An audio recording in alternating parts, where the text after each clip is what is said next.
আসসালামু আলাইকুম। আপনারা দেখতে পাচ্ছেন আমি কোন জায়গায় দাঁড়িয়ে আছি।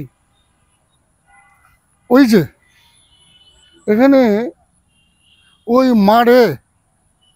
মাঠে খাস করে কৃষক, আর ওই মাঠে তাকে গরুর রাখাল, এমনকি ছাগলের রাখাল, এমনকি হাঁসের রাখাল থাকে এই মাঠে কাজ করে। আর ওই যে আজকে 2 দিন আগে আমাদের সারা বাংলাদেশে 15 জন মানুষ মারা গেছে বজ্রপাতে। এইখানে এই 15 জনের মধ্যে হয় কেউ পথচারী, আর না হয় সবাই কৃষক। সবাই এই মাঠের কৃষক। কেউ গরু রাখাল, কেউ ছাগলের রাখাল, কেউ হাঁস রাখাল। আর এখানে এই মাঠে বজ্রপাতে কিন্তু ডিসি সাহেবও মারা যায় নাই, এই জজ সাহেবও মারা যায় নাই, এসপি সাহেবও মারা যায় নাই, ইএনও সাহেবও মারা যায় নাই। মারা গিয়েছে কে? কৃষক। আর কৃষক মারা যাওয়ার মূল কারণটা হলো কি? কারণটা হলো আমার দেশে আমরা যে গাছ ছিল, বড় বড় গাছ ছিল, সেই গাছ কেটে কিন্তু আমরা নিধন করে দিয়েছি। যে বজ্র যখন পাত হয়, সেই বজ্র নিয়ন্ত্রণ করার জন্য কিন্তু একটি বয়স্ক গাছের দরকার। আর সেই গাছ কিন্তু নেই, বড় গাছ নেই। যেমন আমরা সবাই জানি যে তাল গাছ বজ্র নিয়ন্ত্রণ করে। তাহলে কোথায় আমরা কেউ লাগাচ্ছি না, তবে মারা যাচ্ছি, লাগাচ্ছি না কেন? যেমন এই যে দেখেন বড় বড় টাওয়ার দেখা যায়, ওই যে টাওয়ার, ওই যে দেখেন টাওয়ার। অথচ যে উঁচু গাছগুলো বজ্র নিয়ন্ত্রণ করে, সেই গাছ আমরা লাগাচ্ছি না। হয় আমার দাদার হাতের, না হয় আমার বাবার হাতের এই গাছগুলো আছে, আর এছাড়া আমরা লাগাচ্ছি না। সেই গাফিলতি আমাদের।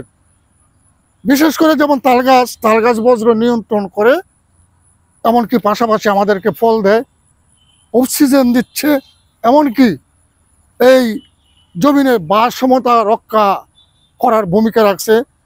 যে যে বৃক্ষগুলি, সেই বৃক্ষগুলির মধ্যে অন্যতম হলো যেমন তাল গাছ। সেই তাল গাছ কিন্তু উঁচু হয়, এমনকি বজ্র নিয়ন্ত্রণ করে। আর এমন পরিত্যক্ত মাঠের মধ্যে অবশ্যই বট গাছ লাগানোর দরকার। কেন? একটি বট গাছ এমন সে ভূমিকা রাখে, আল্লাহ পাক তাকে সৃষ্টি করেছে এইভাবে। একটি বট গাছ 6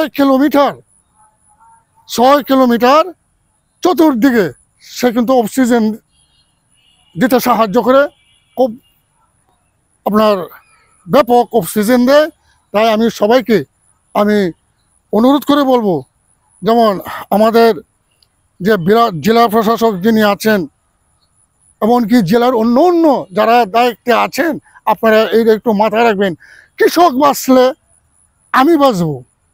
সেই জন্য কৃষক কীভাবে মাঠে কাজ করে নিরাপত্তা পায়, সেই জন্য আমরা বট গাছ লাগাইতে পারি। এমনকি হাওড় এলাকায় এই বড় বড় টাওয়ার না দিয়ে আমরা তাল গাছ লাগাতে পারি, যেটা কৃষক মাঠে কাজ করে বট গাছের ছায়ার নিচে সে বিশ্রাম করবে। আর এমনকি যদি বজ্রপাত যদি শুরু হয়ে যায়, তাহলে তাল গাছ বজ্রপাত নিয়ন্ত্রণ করবে। আর কৃষক ভাইদেরকে আমি একটা কথা বলি, যেখানে পানি আছে সেখানে আপনারা কখনো যাবেন না। কারণ বজ্রপাত কিন্তু আপনার ম্যাগনেটের মতো কিন্তু আপনার আকর্ষণ করে। কেউ পানির কাছে থাকবেন না। সকলকে ধন্যবাদ। আল্লাহ পাক সকলকে ভালো রাখুক, সুস্থ রাখুক, শান্তিতে রাখুক। আসুন আমরা দেশ বাঁচাই, এবং যদি দেশ বাঁচে তাহলে মানুষ বাঁচবে। আমরা দেশকে ভালোবাসি এবং দেশের মানুষকে ভালোবাসি। গাছ লাগাই, পরিবেশ বাঁচাই। গাছ আমাদের প্রাকৃতিক বন্ধু। সকলকে ধন্যবাদ। আসসালামু আলাইকুম ওয়া রাহমাতুল্লাহি ওয়া বারাকাতুহু।